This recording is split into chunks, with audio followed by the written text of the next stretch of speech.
साईं सदाई करी मथे संग सुकार दोस्त मिठा दिलदार आलम सब आबाद मुझा मानवाड़ा स्टेज ते वेठल ऐं मुझा हेठ वेठल इन धरती जा वासो जीएस आज असां प्यारे मोहतरम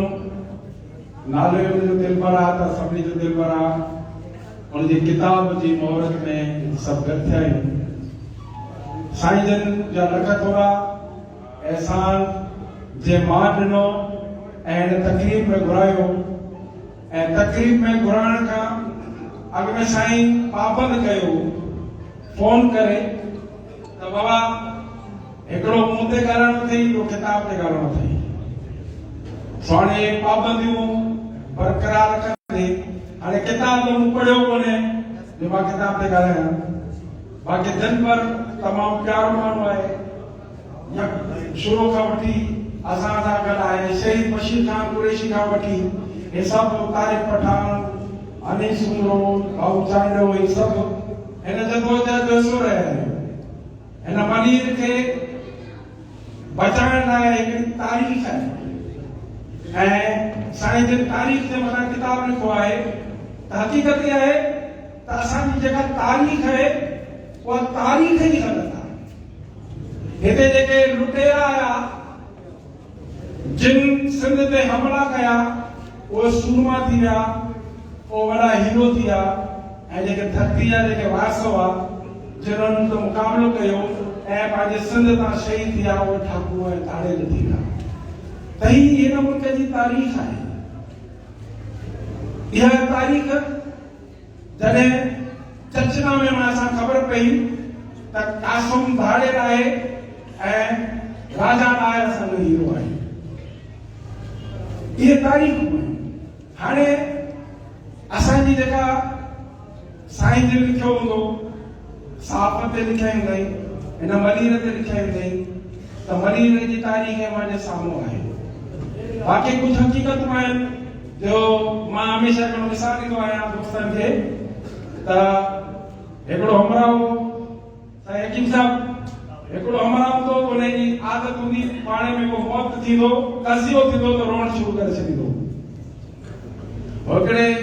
माना अहिड़े तरीक़े सां रहंदो सम्झंदो पंहिंजो पीउ या भाउ मरी वियो आहे हिकिड़े हमराह जो वॾेरो घोट जो ने घरवारी ॿुधाए चई यार ही त कुआरियो माण्हू आहे रोअण शुरू कंदो हाणे इहे त कयूं हिनखे को घुराए करे हिनखे 200 रुपया ॾिनई त साईं बाबा महिरबानी करे मुंहिंजी घरवारी गुज़ारे वई आहे तव्हांखे रोअणो न आहे चई सही 200 रुपया कढी खीसे में विधा जॾहिं जनाज़ो आयो त हिन रोअण शुरू करे 200 रुपया घुराए ॾिनई चई बाबा 200 रुपया वटि मूंखे रोअण थो अचे त साईं जन साहब महिरबानी 200 रुपया ते वापसि वञा 200 रुपया ॻाल्हाए वधीक न सिर्फ़ इन मौज़ूअ ते त हिन वक़्तु सॼी सिंध सरापा एतजाज आहे सखर खां वठी सिंध जा सूर्य पुट पहिरियों नेता आहे पहिरीं हो कालाबाग डैम जो मसइलो जंहिंजे लाइ सभिनी जी गॾियल जदोजहद हुई ऐं उनखे ख़तमु कयोसीं ऐं अञा ताईं उनजो रीमेक हले थो पर ही जेके 6 कैनाल आहिनि उन्हनि ते न ॻाल्हाइजे त मुंहिंजे ख़्याल में इहो हिकिड़ो पंहिंजे हिन सिंध सां हिन तारीख़ सां हिकिड़ो धोखो सो मां मगज़ सां पाबंदियुनि जे बावजूद कुझु दोस्त अहिड़ा वेठा आहिनि जेके चवंदा त साईं जिते बि वियो था हक़ीक़त जेका आहे उहा बयानु करणी आहे 6 कैनाल कालाबाग डैम खां बि वधीक ख़तरनाक आहे जिन ते हिन मुल्क जो आइन आहे हिन मुल्क जो कानून आहे पर उहे आइन कानून बनाइण वारनि खे फांसी ते चढ़ाए छॾियो ऐं अॼु उहे जेके मथे वेठा आहिनि सॼो सिस्टम हलाई पिया ॾियण वठण जी ॻाल्हियूं थियनि था तूं मूंखे हाजी चओ मां तोखे हाजी चवां पर सिंध मुक़दस अक़ीदो ईमान आहे उनके असां कंहिं क़िस्म जी भी का चीज बर्दाश्त न कंदासीं। हे छह केनाल जेके आहिनि जिनजो असांजो कानून आहे त हिन मुल्क में 4 जेके असेंबलियूं आहिनि उहे नुमाइंदा ॻाल्हाईंदा, पर ही 8 जुलाई 2024 ते हिन मुल्क जे सदर आसिफ अली ज़रदारी इन असा कानून ते साइन करे ये 6 केनालनि जी मंज़ूरी ॾेई छॾी आहे। भले पिया दोस्त वधातूं कनि, भले पिया दोस्त चवनि, असां तॾहिं मुतमइन थींदासीं जॾहिं असांजा नुमाइंदा सिंध असेंबली जा, क़ौमी असेंबली जा उन असेंबली में वेही इहो कानून पास कंदा तॾहिं 6 केनाल सिंध दुश्मन केनाल आहिनि जंहिंसां असां जी सिंध सुकी वेंदी। असां पहिरें खे पाणी आहे, असां पाणी जे बुड़ेला ते तरसूं पिया। ही केनाल ठाहे करे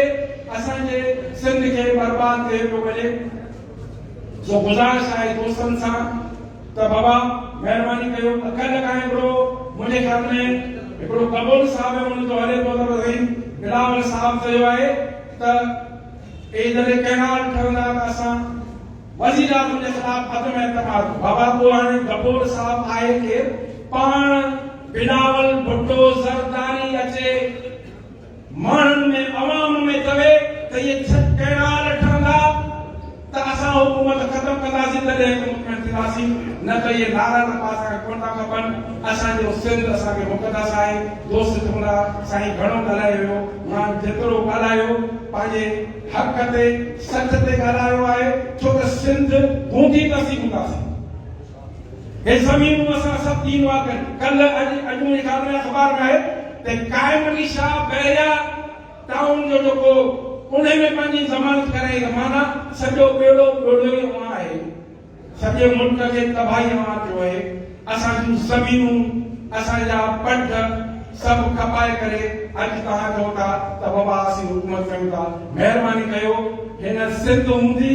त असीं बि हूंदासीं, तव्हां बि हूंदा।